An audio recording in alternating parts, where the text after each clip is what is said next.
Hi hello అందరికీ నమస్కారం. మన తెలంగాణ రాష్ట్ర వ్యాప్తంగా ఉన్నటువంటి రైతులకు, మహిళలకు, అదేవిధంగా పెన్షన్ లబ్ధిదారులకు అదిరిపోయే 2 శుభవార్తలు ప్రకటించడం జరిగింది.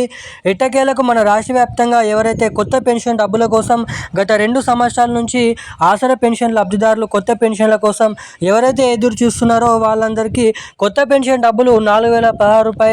4,016, కొత్త పెన్షన్ డబ్బులు నవంబర్ నెల 2వ వారం నుంచి పంపిణీ చేసేందుకు మన రాష్ట్ర ప్రభుత్వం భారీగానైతే కసరత్తులు చేయడం అయితే జరుగుతుంది. ఇక దీనిపైన లేటెస్ట్ అప్డేట్ అనేది విడుదల చేయడం అయితే జరిగింది.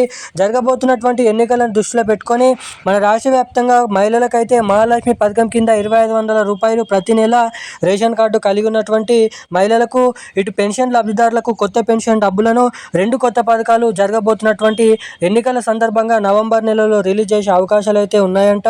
ఇక ఈ నెల అక్టోబర్ నెల చివరాఖరు నుంచి రైతులకు రైతు భరోసా డబ్బులు ఎకరానికి రూ. 6,000 చొప్పున ఈ నెల చివరి ఆఖరు నుంచి విడుదల చేయబోతున్నారని సమాచారం. Thank you guys. జై హింద్.